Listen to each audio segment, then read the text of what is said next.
बोले श्री सत्यनारायण भगवान की जय। नमस्कार दोस्तों, परम आदरणीय गुरुवर ज्योतिषाचार्य पंडित सोहनलाल शर्मा जी के आदेश से मैं उनका सुपुत्र कैलाश पंडित आज आप लोगों के बीच में भगवान विष्णु के अवतार श्री सत्यनारायण भगवान की व्रत कथा का महत्व सुनाने के लिए यहाँ उपस्थित हुआ हूँ। सत्यदेव के कोप से बिगड़ गया सब खेल, जब्त हुआ सामान सब और हो गई जेल।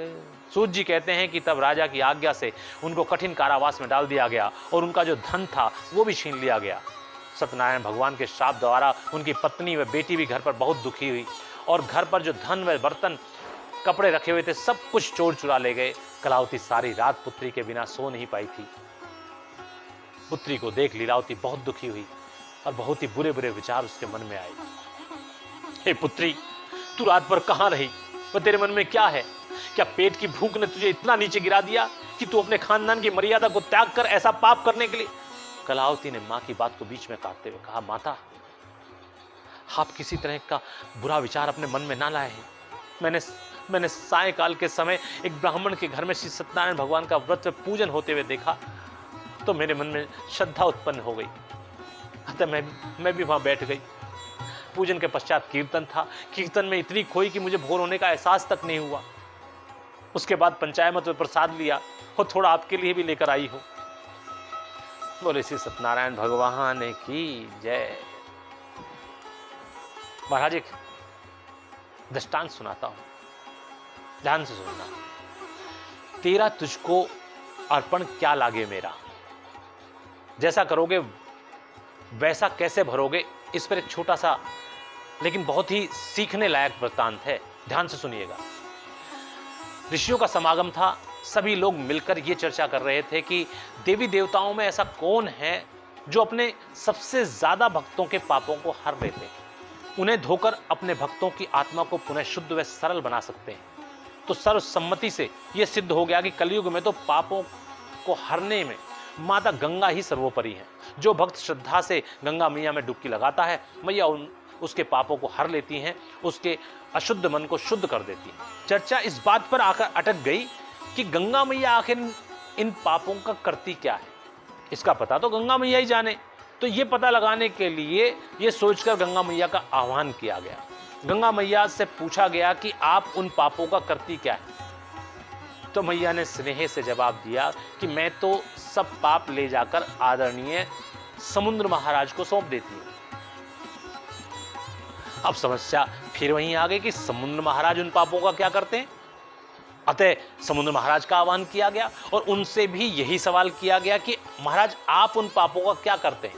समुद्र महाराज जी ने भी बड़ी विनम्रता के साथ कहा कि मैं तो वो सब पाप ले जाकर बादलों को दे देता हूं।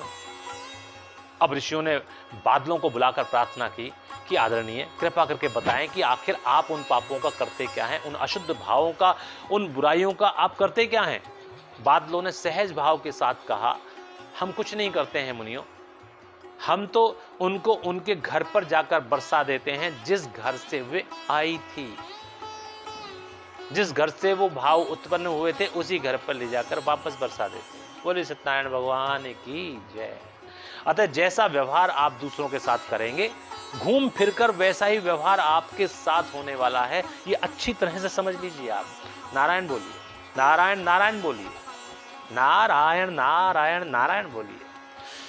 अतः उचित तो यही होगा कि आप दूसरे के साथ ऐसा व्यवहार करें जैसा आप दूसरों से अपने लिए चाहते हैं। बोले श्री सत्यनारायण महाराज की जय।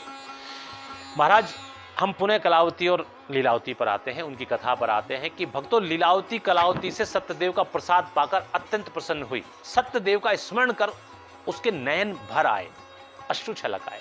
कलावती ने बड़े दुखित हो माता से आंसुओं का कारण पूछा और कहा कि क्या आपको मेरी बातों पर विश्वास नहीं है माता? लीलावती ने कहा, नहीं बेटी, तेरे द्वारा भगवान सत्यदेव का स्मरण हुआ है तो खुशी से आंसू छलक आए। बेटी, तेरे जन्म से पूर्व तेरे पिता ने संतान प्राप्ति की इच्छा से सतदेव भगवान का व्रत पूजन करने का संकल्प लिया था। तेरा जन्म भी हो गया, उसके बाद एक के बाद एक कई उत्सव हुए, लेकिन सत्यदेव का व्रत पूजन नहीं हो पाया। मैंने कितनी बार तेरे पिताश्री को याद दिलाया, लेकिन हर बार तेरे पिता कोई ना कोई बहाना बनाकर टाल गए। बेटी हो ना हो, ये सब उन्हीं की अवज्ञा का परिणाम है। ये भगवान सत्यनारायण की अवज्ञा जो हमने की है, उसी का परिणाम है। यहाँ हम पर कष्टों के बादल टूट रहे हैं, और वहां न जाने तेरे पिता और दामाद जी पर क्या विपत्ति आई होगी। बेटी, हम कल ही श्री सत्यदेव भगवान का व्रत पूजन करेंगे। श्री सत्यनारायण भगवान, जानते हुए या अनजाने में हमसे जो भूल हुई है उसको क्षमा करो भगवान। हम संकल्प करते हैं कि कल आपका व्रत पूजन श्रद्धा और भक्ति भाव के साथ करेंगे। हे सत्यदेव भगवान, हम पर प्रसन्न होइए और मेरे पति तथा दामाद को शीघ्र ही सकुशल घर पहुंचा दीजिए भगवान, शीघ्र ही सकुशल घर पहुंचा दीजिए। सूत जी बोले, लीलावती की आंखें पश्चाताप के आंसुओं से भर आई। मुनिवर, दोनों की करुणा भरी पुकार सुनकर सत्यदेव भगवान भाव विभोर हो गए, क्योंकि भगवान तो भाव के भूखे हैं। सत्यनारायण भगवान इस संकल्प से संतुष्ट हो गए और राजा चंद्रकेतु को स्वप्न में दिखाई दिए। कहा कि हे राजन, दोनों वैश्य पुत्र जिन्हें तुमने चोरी के दंड के लिए कारावास में डाल रखा है, उन्हें प्रातः ही छोड़ दो और उनका जो धन तुमने ग्रहण किया है वो उन्हें लौटा दो, अन्यथा तेरा सब धन, राजपाट, पुत्र आदि नष्ट कर दूंगा। राजा से ऐसे वचन कहकर भगवान अंतर्ध्यान हो गए। प्रातःकाल राजा चंद्रकेतु ने सभा में अपना स्वप्न सुनाया। फिर दोनों वैश्य पुत्रों को कैद से मुक्त कर सभा में बुलाया। दोनों ने आते ही राजा को नमस्कार किया। राजा मीठे वचनों से बोला, हे महानुभावों, भाविवश तुम्हें ऐसा कठिन दुख प्राप्त हुआ है, लेकिन अब कोई भय नहीं है। भगवान सत्यनारायण की कृपा से तुम्हें मुक्ति मिली है, अतः उनका स्मरण करें और पूजन कर कुछ दान करें। सूत जी कहते हैं कि ऐसा कहकर राजा ने उनकी हजामत कराई, नए नए वस्त्राभूषण पहनाए तथा उनका जितना धन राजा ने लिया था उसका चौगुना धन देकर दोनों को आदर सहित विदा किया। दोनों वैश्यों ने राजा चंद्रकेतु को नमस्कार किया तथा अपने घर के लिए चल दिए। इति श्री स्कंद पुराणे रेवाखंडे श्री सत्यनारायण व्रत कथायाम तृतीयो अध्याय। हरे नमः। बोलो श्री सत्यनारायण भगवान की जय। नारायण बोलिए, नारायण नारायण नारायण बोलिए, नारायण नारायण। नारद मुनि जी की तरह मेरे साथ भाव विभोर होकर 3 बार नारायण बोलिए। नारायण नारायण नारायण, श्रीमन नारायण नारायण नारायण, भजमन नारायण नारायण नारायण, श्रीमन नारायण नारायण नारायण, भजमन नारायण नारायण नारायण, श्रीमन नारायण नारायण नारायण। सरयू के तीर अयोध्या नगरी, सरयू के तीर अयोध्या नगरी, श्री रामचंद्र अवतारायण, हरि हरि रामचंद्र अवतारायण, श्रीमन नारायण नारायण नारायण। भिलनी के बेर सुदामा के तंदुल, भिलनी के बेर सुदामा के तंदुल, रुचि रुचि भोग लगारायण, हरि हरि रुचि रुचि भोग लगारायण, श्रीमन नारायण नारायण नारायण। रावण के 10 मस्तक छेदे, रावण के 10 मस्तक छेदे, राज विभीषण पारायण, हरि हरि राज विभीषण पारायण, श्रीमन नारायण नारायण नारायण।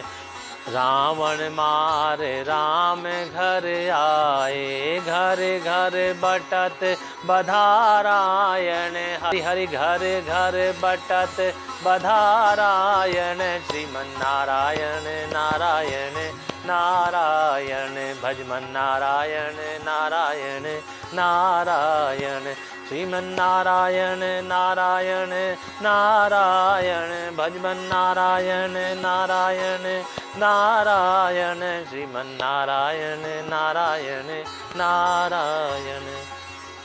बोले श्री सत्यनारायण भगवान की जय। बोले गुरुवर ज्योतिषाचार्य जी महाराज की जय। नारायण बोलिए, नारायण आनंद के साथ नारायण नारायण बोलिए, नारायण नारायण। आप भी मुनि नारद की तरह 3 बार नारायण बोलिए। बोलिए मेरे साथ बोलिए, नारायण नारायण नारायण श्रीमन्नारायण नारायण नारायण भजमन नारायण नारायण नारायण श्रीमन्नारायण नारायण नारायण भजमन नारायण नारायण नारायण श्रीमन्नारायण नारायण नारायण। बोले श्री सत्यनारायण भगवान की जय।